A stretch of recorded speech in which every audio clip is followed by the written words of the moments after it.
नमस्कार मित्रों, आज एक बार पुनः आपका मातृ स्टडी पॉइंट पर हार्दिक स्वागत है।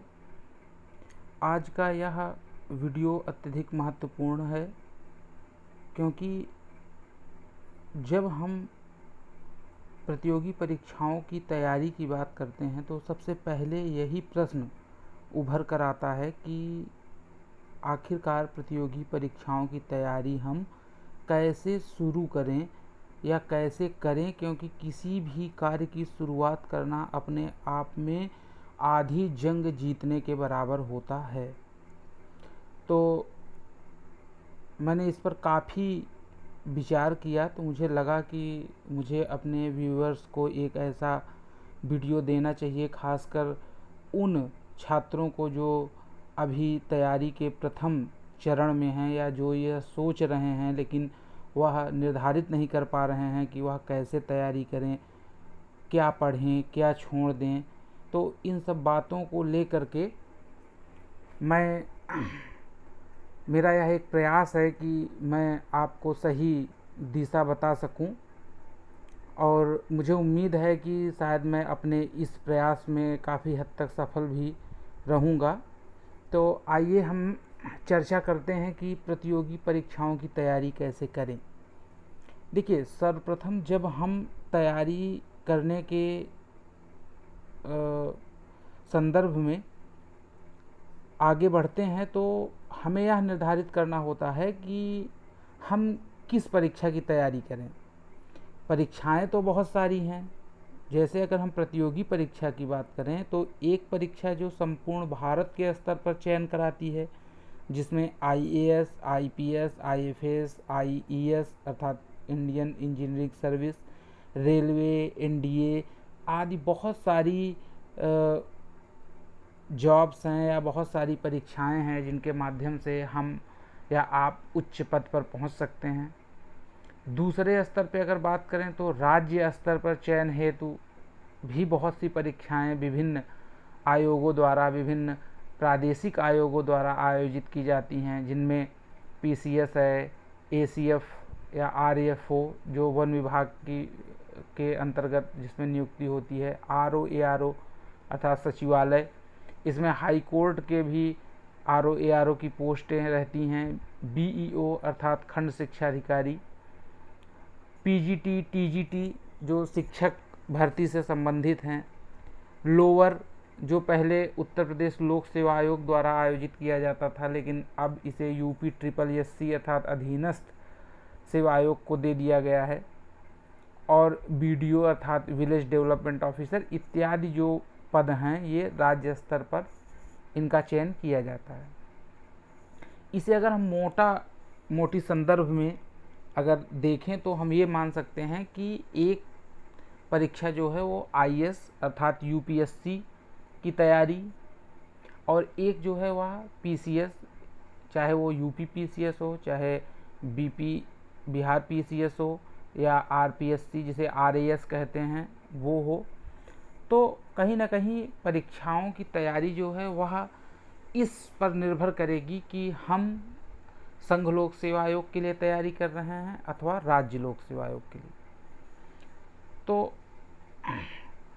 अब हमने जब यह निर्धारित कर लिया कि हम आईएएस के लिए अथवा पीसीएस के लिए या अन्य किसी परीक्षा की तैयारी करना चाहते हैं, सर्वप्रथम जब हमने यह दृढ़ निश्चय कर लिया तब आगे हमें क्या करना है उस पर हम चर्चा करते हैं। तो प्रश्न उठता है कि किस परीक्षा की तैयारी शुरू करें। यह भी अपने आप में एक बहुत बड़ा प्रश्न है जिसका निर्धारण करना बहुत ही कठिन कार्य है। तो उस विषय में जहाँ तक मेरा अनुभव है मैं आपके साथ साझा करना चाहता हूँ कि किन बिंदुओं पर आप विचार करके यह निर्धारित करें कि हम किस परीक्षा की तैयारी करें। तो सर्वप्रथम आप अपनी क्षमता का स्वयं मूल्यांकन करें कि मेरी यह क्षमता है, मैं इस कार्य को कर सकता हूँ, क्योंकि हमारा जो अंतर्मन होता है वह एक बहुत ही महत्वपूर्ण न्यायाधीश की भूमिका में होता है। जब हम किसी कार्य को शुरू करते हैं तो वह हमें पहले ही यह अनुमान या यह अनुभव, या दूसरे शब्दों में हम कह सकते हैं कि एक प्रेरणा देता है कि हम इस कार्य में सफल होंगे अथवा नहीं होंगे। तो हमें सबसे पहले अपनी क्षमता का मूल्यांकन करना चाहिए। यदि हम यह पाते हैं कि हम इस परीक्षा के लिए पूरी तरीके से सक्षम हैं, तो हमें उसी परीक्षा की तैयारी करनी चाहिए। दूसरा इसमें महत्वपूर्ण बिंदु है कि हम अपनी पृष्ठभूमि को भी भली भांति समझें कि हमारी पृष्ठभूमि ग्रामीण है अथवा हमारी पृष्ठभूमि शहरी है। उसके आधार पर हम परीक्षा का चयन करें तो हमें काफ़ी हद तक लाभ मिल सकता है, क्योंकि कई बार जो ग्रामीण पृष्ठभूमि के छात्र हैं वह अगर किसी विशेष पद जिनमें कि ग्रामीण पृष्ठभूमि का उतना स्कोप नहीं है, अर्थात खासकर मैं जो कहना चाहता हूँ कि हाल के वर्षों में जो विभिन्न आयोगों में अंग्रेजी माध्यम को लेकर के जो विचारधारा पनपी है उसकी मैं बात कर रहा हूँ। खासकर जब आप मुख्य परीक्षा देने जाते हैं वहाँ हिंदी माध्यम और अंग्रेजी माध्यम में जो भेदभाव है, चाहे वह यूपीएससी हो, चाहे यूपीपीसीएस हो, या अन्य कोई राज्य सेवा आयोग हो, तो वहाँ पर एक बहुत बड़ा अंतर देखने को आपको मिलता है। तो इसलिए मैं ये स्पष्ट करना चाहता हूँ कि इसका निर्धारण आप अवश्य करें कि मेरी पृष्ठभूमि क्या है और मैं इस पृष्ठभूमि के साथ कहाँ तक जा सकता हूँ। कई बार तैयारी शुरू होती है, कई चरण होते हैं, प्रारंभिक चरणों में सफलता मिल जाती है, उसके बाद आगे जा कर के कुछ कमियां रह जाती हैं, अंतिम रूप से सिलेक्शन नहीं हो पाता, इत्यादि बातें भी इसमें आती हैं। तो हमें एक वृहद मापदंड लेकर के चलना पड़ेगा कि हम तब तक तैयारी करेंगे जब तक कि हम अंतिम रूप से सफल नहीं हो जाते। अगर हमने अपनी क्षमता या अपने पृष्ठभूमि के इतर कोई परीक्षा की तैयारी करना निर्धारित कर लिया तो बाद में उसमें वापस आना बहुत मुश्किल होता है। इसलिए ज़रूरी यह है कि हम अपनी क्षमता और अपनी पृष्ठभूमि, अपने बैकग्राउंड के आधार पर ही कोई निर्णय लें। अगला बिंदु इसमें है कि अपने पढ़ाई के माध्यम का निर्धारण करें। वही जो मैंने बताया कि भाई आपका माध्यम हिंदी माध्यम होगा अथवा अंग्रेजी माध्यम होगा, यह पहले से आपको निर्धारित करना पड़ेगा, क्योंकि अगर आपने पहले से निर्धारित नहीं किया, बाद में जा कर के अगर आपने हिंदी माध्यम में पढ़ाई की है और आपने अंग्रेजी माध्यम का चुनाव कर लिया तो उसमें आप अपने विचारों को सही तरीके से अभिव्यक्त नहीं कर पाएंगे। आपके पास जो शब्दकोशों का संकलन होगा वह उच्च स्तर का नहीं होगा। तो इसलिए आप अपने माध्यम को पहले से निर्धारित कर लें और उसी माध्यम में पुस्तकों का अध्ययन करें। जो भी टेक्निकल वर्ड्स हैं वो आपके उसी भाषा माध्यम में आपकी जानकारी में हो, जिसे आप लिखें तो अत्यधिक प्रभावशाली रहे। अगला बिंदु है कि अपने पढ़ाई का स्तर जांच लें, अर्थात आपके अध्ययन का स्तर औसत या उससे अधिक होना चाहिए। कहने का तात्पर्य है कि एक औसत जो सामान्य औसत विद्यार्थी है वह किसी भी परीक्षा की तैयारी करने के लिए पूर्णतः योग्य होता है। इसके लिए यह कतई आवश्यक नहीं है कि आप हमेशा ओवरऑल 70% या उससे अधिक या आप हमेशा टॉपर रहे हों। ये तैयारी में कहीं भी रिक्वायरमेंट नहीं है। आप एकेडमिक में बहुत अच्छा हो सकते हैं, आप किसी विषय के विशेषज्ञ हो सकते हैं, लेकिन मैं आपको बता दूं कि प्रतियोगी परीक्षा जो होती है वह किसी एक विषय की विशेषज्ञता के लिए नहीं है। इसमें आपको विभिन्न विषयों की सामान्य जानकारी होना बहुत ही आवश्यक है। सामान्य जानकारी से तात्पर्य यह है कि आप उस विषय में कुछ नया ना कर सकें, लेकिन जो भी बातें उस विषय से संबंधित हैं वो आपको पता होनी चाहिए। एक उस विषय के प्रति आपकी सामान्य समझ होनी चाहिए और एक विचारधारा भी आपकी उस विषय के प्रति डेवलप हो जानी चाहिए। ये स्तर होना चाहिए पढ़ाई का कि आप किसी भी विषय पर एक सामान्य समझ विकसित कर सकें। यदि आपके पढ़ाई का यह स्तर है तो आप किसी भी परीक्षा की तैयारी करने के लिए पूर्णतः योग्य हैं। अगला बिंदु अगर देखते हैं तो आता है कि दृढ़तापूर्वक अपने लक्ष्य का निर्धारण करें। तो जो भी लक्ष्य आप निर्धारित करें उस पे आप एकदम दृढ़ हों कि मुझे अंतिम रूप से सफल होने तक इस लक्ष्य के लिए दिन रात मेहनत करनी है, कोई भी कमी इसमें मैं नहीं रखूँगा, मैं अपना 100% दूंगा जब तक कि मुझे सफलता नहीं मिल जाती। अगले बिंदु की बात करें तो है कि यदि लक्ष्य एक हो और अस्पष्ट हो तो समझिए कि 1/4 तैयारी हो गई है। तो लक्ष्य का कितना महत्वपूर्ण योगदान है कि अगर आपको यह पता है कि मुझे यहाँ जाना है, तो या आपको यह पता है, मान लीजिए कि मुझे दिल्ली जाना है प्रयागराज से, तो आपकी आधी या 1/4 आपकी जो मंजिल है वो आपने हासिल कर ली। क्योंकि जब लक्ष्य नहीं पता है कहाँ जाना है तो बहुत सारी समस्याएं आपके सामने आ सकती हैं। लेकिन यदि आपको लक्ष्य पता है, आपको पता है कि मुझे पीसीएस की तैयारी करनी है, तो आपने 1/4 तैयारी कर ली, क्योंकि फिर आप पीसीएस का पाठ्यक्रम लेंगे, उससे संबंधित विषय वस्तु का अध्ययन करेंगे। लेकिन जब तक आपने एक लक्ष्य निर्धारित नहीं किया है तब तक आप कहीं ये पढ़ेंगे, कहीं वो किताब पढ़ेंगे, कहीं इस विषय का इस परीक्षा के लिए फॉर्म अप्लाई करेंगे, कहीं कोई दूसरी परीक्षा आएगी उसके लिए अप्लाई करेंगे। कहने का तात्पर्य है कि जब आपके अनेक लक्ष्य होंगे तो आपका ध्यान बटा हुआ होगा और ऐसी स्थिति में लक्ष्य प्राप्ति में काफ़ी बाधाएं आती हैं। कई बार स्थितियां जो हैं वो विपरीत हो जाती हैं, बहुत समय लग जाता है। इसलिए तैयारी शुरू करने के पहले अपना एक लक्ष्य, स्पष्ट लक्ष्य निर्धारित कर लें।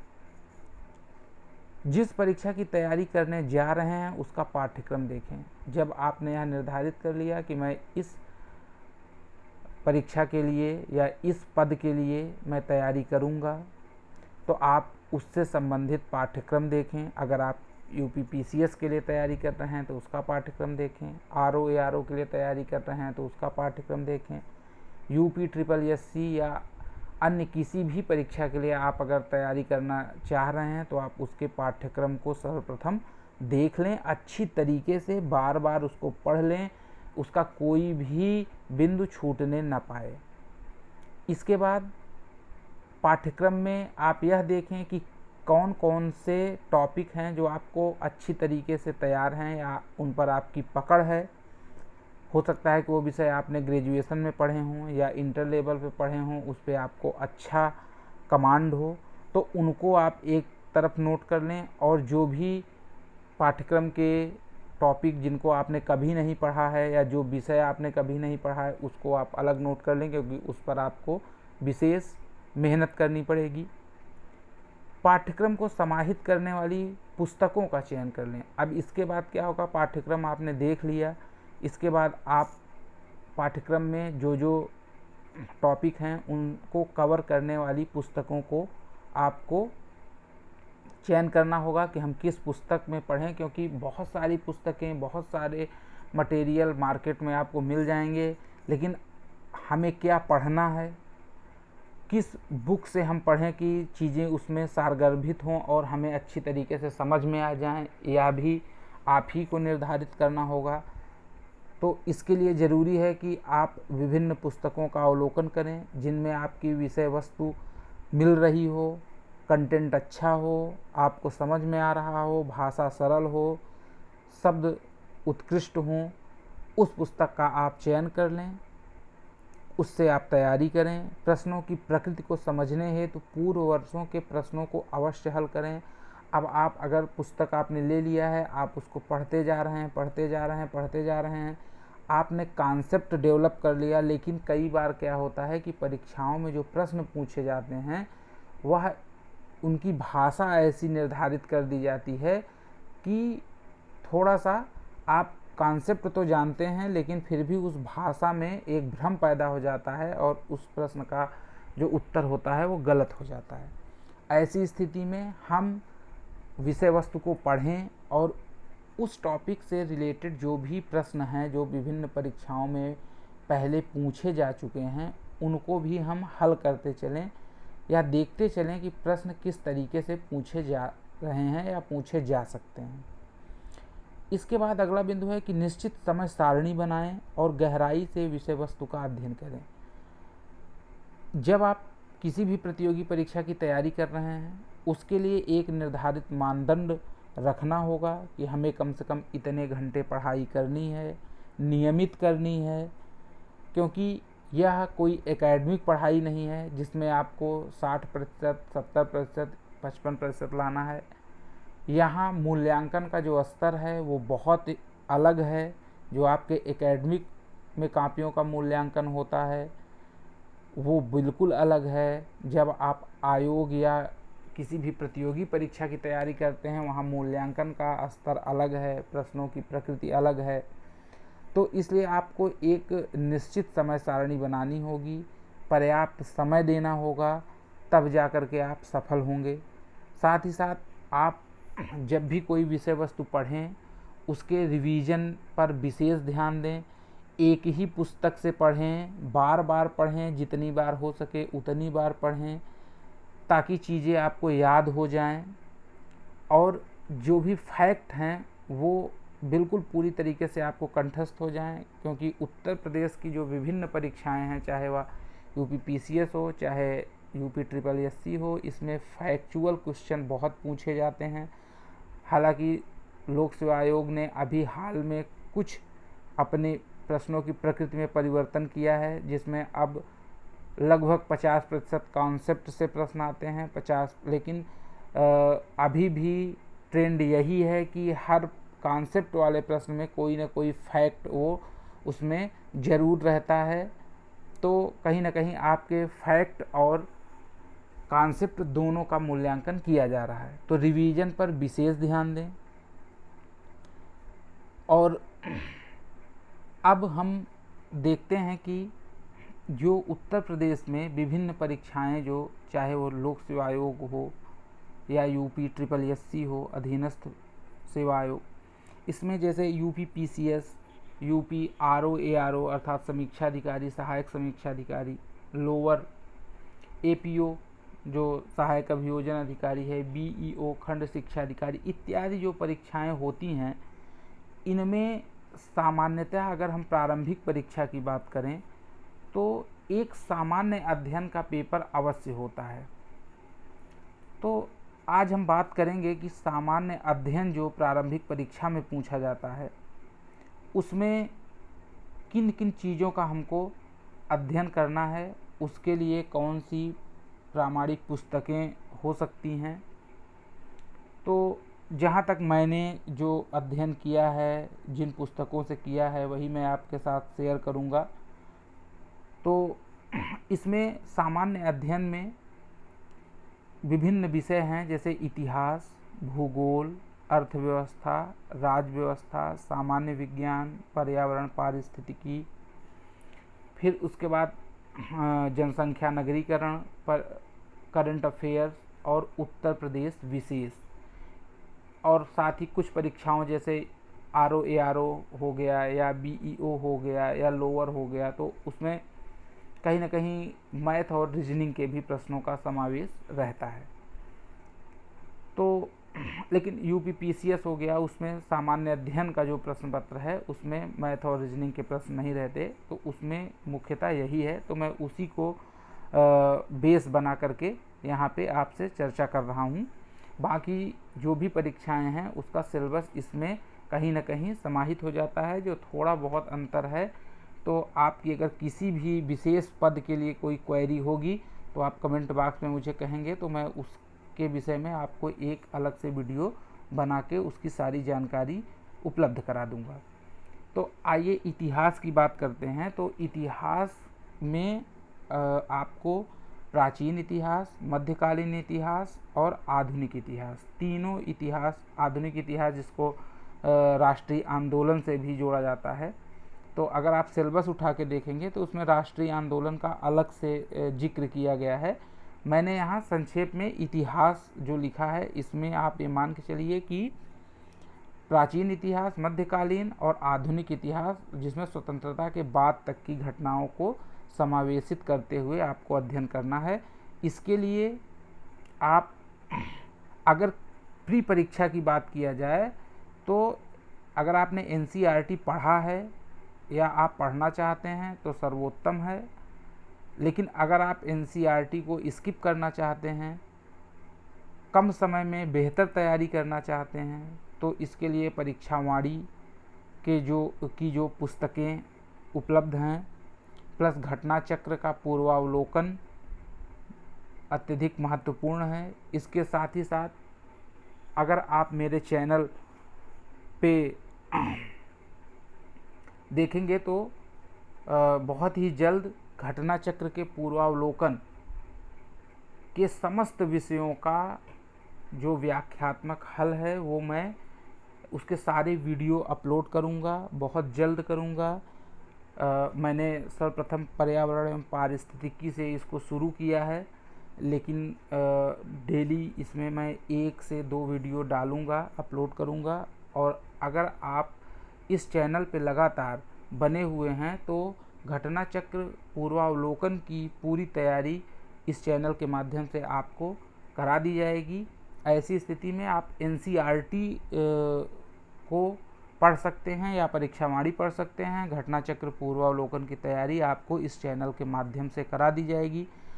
भूगोल देखते हैं तो भूगोल में भी आप NCERT अथवा परीक्षावाणी अथवा महेश बरणवाल की पुस्तक को पढ़ सकते हैं। प्लस घटना चक्र पूर्वावलोकन जो है वो इस चैनल पे आपको उसकी व्याख्यात्मक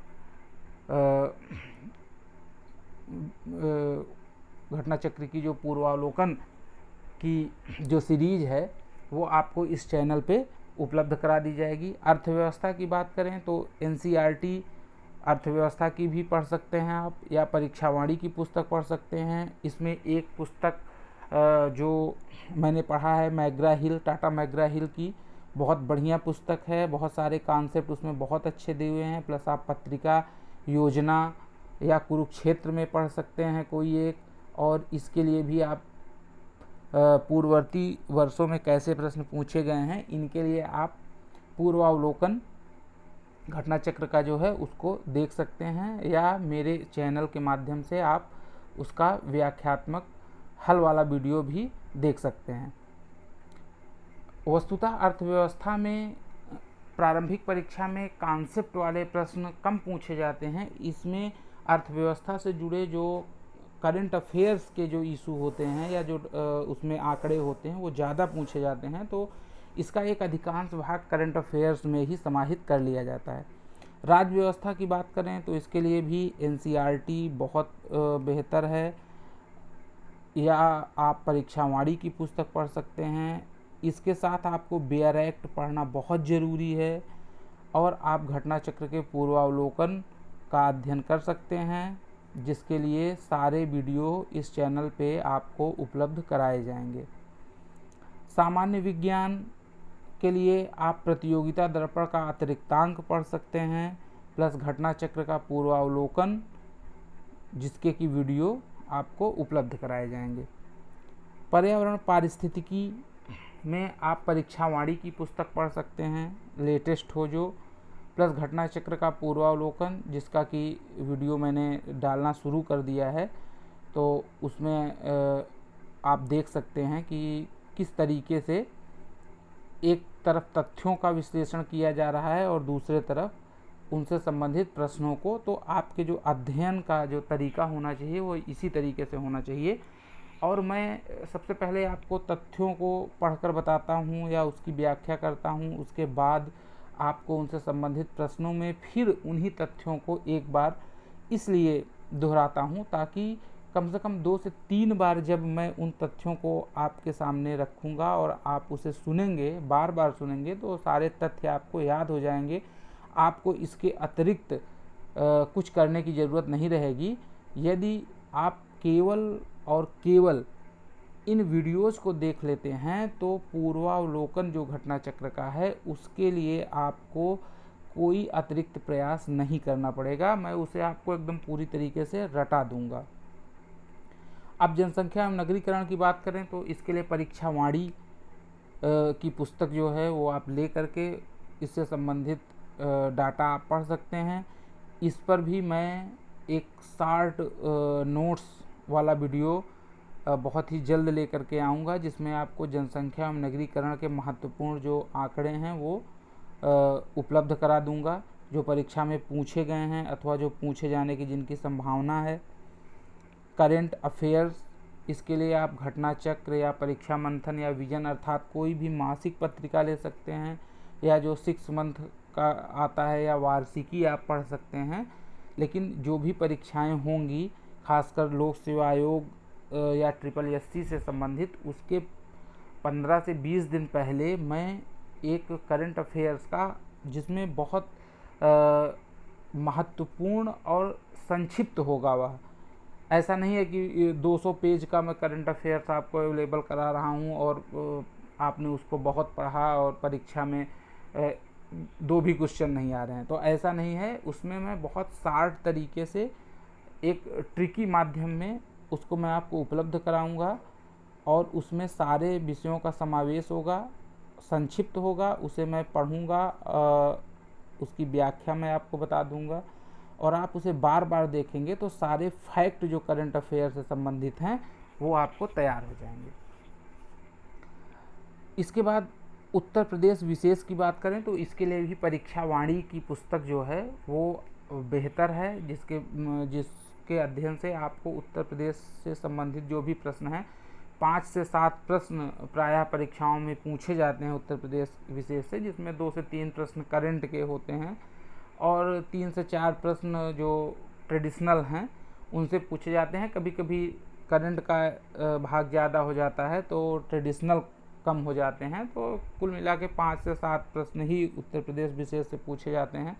तो इसके लिए आप सामान्यतः परीक्षा वाणी को देख लें और इस पर भी मैं कोई ना कोई वीडियो बहुत जल्द ले आऊँगा। अब ये तो हो गई आपके प्रारंभिक परीक्षा की तैयारी, खासकर उत्तर प्रदेश लोक सेवा आयोग से संबंधित जो भी परीक्षाएं हैं। अब अगर UPSSC की बात करें या उत्तर प्रदेश लोक सेवा आयोग में RO ARO की परीक्षा की बात करें तो उसमें सामान्य हिंदी का भी महत्वपूर्ण रोल है। उसका RO ARO में एक अलग पेपर ही होता है। UPSSC के भी एग्ज़ाम में सामान्य हिंदी के प्रश्न पूछे जाते हैं। तो इसमें किन किन टॉपिक्स का महत्वपूर्ण योगदान है, तो उसमें पर्यायवाची है, विलोम शब्द है, तत्सम तद्भव है, विशेषण विशेष्य है, मुहावरे एवं लोकोक्तियाँ, अनेकार्थक शब्द, वाक्य शुद्धिकरण इत्यादि जो महत्वपूर्ण टॉपिक हैं, इनसे संबंधित प्रश्न पूछे जाते हैं। तो इनके लिए आपको क्या करना है इसकी तैयारी के लिए? इसकी तैयारी के लिए आपको केवल और केवल मेरे इस चैनल पे विजिट करना है। इस चैनल को आपको सब्सक्राइब करना है, क्योंकि इस चैनल पर ही मैं जो भी प्रामाणिक पुस्तकें हैं, चाहे वो हरदेव बाहरी जी की पुस्तक हो, पृथ्वीनाथ पांडे जी की पुस्तक हो या वासुदेव अग्रवाल जो हैं उनकी पुस्तक हो, तो इन लेखकों की पुस्तकों में जो भी इन टॉपिक्स से संबंधित विषय वस्तु है उस पर मैं संपूर्ण वीडियो लेकर के आऊँगा। सबसे पहले मैं हरदेव बाहरी की पुस्तक की विषय वस्तु को विभिन्न विषयों के अंतर्गत आपके समक्ष प्रस्तुत करूंगा। उसके बाद पृथ्वीनाथ पांडे के भी जो इन टॉपिक से रिलेटेड जो विषय वस्तु है उस पर वीडियो लेके आऊँगा और वासुदेव अग्रवाल जी की भी पुस्तक का वीडियो मैं इस पर उपलब्ध कराऊंगा। तो इसके लिए आपको कहीं से अतिरिक्त पढ़ने की ज़रूरत नहीं रहेगी। प्लस इसके साथ ही साथ जो विभिन्न परीक्षाओं में प्रश्न पूछे गए हैं, तो घटना चक्र का जो पूर्वावलोकन है सामान्य हिंदी का, उस पर भी मैं एक वीडियो आपको, प्रत्येक टॉपिक का एक वीडियो आपको मैं उपलब्ध करा दूंगा। उसको भी देख करके आप प्रश्नों की प्रकृति से भली भांति परिचित हो जाएंगे। तो ये थी प्रारंभिक परीक्षा की रूपरेखा। तैयारी आपको कैसे करनी है, क्या आपको कौन सी पुस्तकें चाहिए, कहाँ से क्या आपको पढ़ना है, इस प्रतियोगी परीक्षाओं की तैयारी में मैं आपकी कहाँ तक मदद कर सकता हूँ, इस पर एक हमारी चर्चा हुई। अब थोड़ा सा मैं ये बताना चाहता हूँ कि जो मैंने इस चैनल को क्रिएट किया है उसके पीछे मेरा लक्ष्य क्या है। तो वस्तुतः मैं बहुत दिनों से इस बारे में सोच रहा था, लेकिन मैं अपने आप को रोके हुए था। लेकिन अंततः मुझे लगा कि नहीं, मुझे भी कुछ छात्रों का सहयोग करना चाहिए, क्योंकि बहुत कंपटीशन बढ़ गया है, बहुत सारी बातें हर तरफ हैं और कहीं ना कहीं सही मार्गदर्शन नहीं मिल पा रहा है छात्रों को। तो इसलिए मैंने इस चैनल को बनाया है और मैं चाहता हूँ कि सकारात्मक ऊर्जा के साथ विषय वस्तु को समझते हुए आप प्रश्नों को हल करें, जिससे प्रश्नों की प्रकृति की आपको सटीक जानकारी हो सके। तो मेरा पहला लक्ष्य तो यही है कि मैं आपको प्रश्नों की प्रकृति, चूँकि प्रश्नों की प्रकृति का बहुत ही महत्वपूर्ण स्थान है। आप परीक्षा हाल में किसी प्रश्न को पढ़ते हैं, आप उसका गलत आंसर लगा के चले आते हैं, वही प्रश्न आप आके घर में पढ़ते हैं तो आपको लगता है कि अरे मुझसे गलती हो गई, इसका ऑप्शन ये नहीं, ये होना चाहिए। कहने का तात्पर्य यह है कि आपको उस प्रश्न का उत्तर पता है, लेकिन चूंकि आप उस प्रश्न की प्रकृति से परिचित नहीं थे, इसलिए आपका वह प्रश्न गलत हो गया। दूसरी चीज़ क्या है, उन सभी तथ्यों पर मैं बारंबार जोर दे करके आपको यह बताना चाहता हूँ कि आपका सिलेक्शन इसलिए नहीं होता कि आप नए प्रश्नों को गलत करते हैं, बल्कि आपका सिलेक्शन इसलिए रुक जाता है कि आप जो सही प्रश्न हैं, जो आपको आते हुए हैं, जिनकी आपको जानकारी है, आप उनको गलत कर देते हैं। कभी प्रश्नों को जल्दीबाजी में, कभी वो पूछ रहा है कि इसमें कौन सा कथन सत्य है या सत्य नहीं है, तो नहीं शब्दों पर भी कभी कभी ध्यान नहीं जाता है, इससे भी हमारे प्रश्न गलत हो जाते हैं। कहने का तात्पर्य है कि जितने ज़्यादा प्रश्नों को हम हल करेंगे, बार बार पढ़ेंगे, उतने ज़्यादा हम प्रश्नों की प्रकृति से परिचित होंगे। 50% के लगभग सभी परीक्षाओं में प्रश्न हमेशा रिपीट किए जाते हैं, इसलिए पूर्व के प्रश्नों का बारंबार अभ्यास करना बहुत ज़रूरी है। मैं ये नहीं कहता, पुस्तकें तो आप पुस्तकें भी पढ़ सकते हैं, सभी लोग पढ़ते हैं, लेकिन कई बार क्या होता है कि हम जब भी कोई पुस्तक पढ़ते हैं उसमें हमको लगता है कि ये महत्वपूर्ण है, लेकिन वही पुस्तक कोई दूसरा पढ़ता है तो उसको लगता है कि नहीं, इसमें ये तथ्य भी महत्वपूर्ण है। तो इसलिए मैंने बहुत गहराई से इस बारे में सोचा, तो मुझे लगा कि खासकर जो नए छात्र आते हैं इन परीक्षाओं की तैयारी में, उनसे इस प्रकार की त्रुटि ज़्यादा हो जाती है। इसीलिए मैं अपने वीडियो में जो भी महत्वपूर्ण तथ्य हैं उनको 2 से 3 बार पढ़ता हूँ। हो सकता है कि कुछ लोगों को यह अच्छा न लगे कि वही चीज़ें बार बार बोल रहे हैं, लेकिन मेरा उद्देश्य ये है कि आप भी उस बिंदु की गंभीरता को समझें कि ये महत्वपूर्ण है, तब मैं उसे 4 बार रिपीट कर रहा हूँ। और 4 बार अगर मैंने उसको रिपीट कर दिया तो निसंदेह वो आपको याद हो जाएगा, उसे आपको अलग से याद करने की ज़रूरत नहीं पड़ेगी। अब आगे का देखते हैं कि प्रामाणिक पुस्तकों की विषय वस्तु के साथ सामान्य हिंदी की संपूर्ण तैयारी, जैसा कि मैंने पहले बताया ऊपर, घटना चक्र के पूर्वावलोकन के सभी विषयों की व्याख्यात्मक प्रस्तुति जो है वो वीडियो के माध्यम से इस चैनल पे आपको मिल जाएगी। आप मेरे चैनल पे जब आएंगे, इस पे आपको हर विषय की अलग अलग प्लेलिस्ट मिलेगी। प्लेलिस्ट में आप, चाहे वह इतिहास से संबंधित हो, चाहे भूगोल से संबंधित हो, उसमें एक एक करके वीडियो जो है वो अपलोड होंगे। आप जिस विषय की प्लेलिस्ट में जाएंगे उससे संबंधित सभी वीडियो आपको क्रम से पार्ट वाइज 1 2 3 4 5 इस तरीके करके मिल जाएंगे। करंट अफेयर्स के अति महत्वपूर्ण जो भी तथ्य होंगे उनको भी मैं इस चैनल पे आपको उपलब्ध कराऊंगा।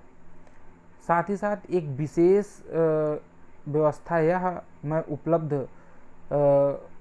कराने के लिए प्रतिबद्ध हूँ कि यदि किसी भी छात्र को किसी टॉपिक पर कोई समस्या है और वह कमेंट बॉक्स में मुझे बताता है कि नहीं मुझे इस विषय के इस टॉपिक पर कोई चीज़ नहीं समझ में आ रही है या मुझे कोई दिक्कत है, तो उसके लिए भी मैं एक स्पेशल वीडियो जो है वो उपलब्ध करा दूंगा, जिसमें उस विषय से संबंधित व्याख्यात्मक वह वीडियो होगा और उससे संबंधित सारी जानकारी जो है वो आपको उसमें उपलब्ध कराई जाएगी। तो ये था एक सामान्य परिचर्चा जो कि हम परीक्षाओं की तैयारी शुरू करने के पहले इन बातों पे अगर विचार कर लें, इनका अच्छी तरीके से मनन कर लें, तो निस्संदेह हम एक ऐसे लक्ष्य का निर्धारण करेंगे जिसके लिए हम पूर्णतया प्रतिबद्ध होंगे। और जब भी हम किसी लड़ाई की तैयारी करते हैं तो उसके लिए अस्त्र शस्त्र अपने सुसज्जित करने पड़ते हैं। तो वो अस्त्र शस्त्र जो हैं वो हमारी पुस्तकें हैं या जो भी माध्यम जिनसे हमको ज्ञान प्राप्त होता है, चाहे वह पुस्तकों के माध्यम से हो अथवा किसी भी चैनल के माध्यम से हो या किसी कोचिंग संस्थान के माध्यम से हो, तो जहाँ से भी हमको ज्ञान मिल रहा है, जहाँ से भी हमको तैयारी में सहायता मिल रही है, तो वो ही हमारे उपकरण हैं, वही हमारे अस्त्र शस्त्र हैं। तो इन सब को ध्यान में रखते हुए मैं आशा करता हूँ कि आप अपना एक सटीक लक्ष्य निर्धारित करेंगे और उस लक्ष्य पे आप आगे बढ़ेंगे, मेरे साथ आगे बढ़ेंगे, मेरे इस चैनल के साथ आप आगे बढ़ेंगे। क्योंकि यदि आपने सकारात्मकता के साथ लक्ष्य का निर्धारण कर लिया है तो यकीन मानिए कि अब आपकी मंजिल दूर नहीं है। तो इसी के साथ अगर आपको यह वीडियो पसंद आ रहा है तो वीडियो को लाइक करें, शेयर करें और चैनल को सब्सक्राइब करें। बहुत बहुत धन्यवाद।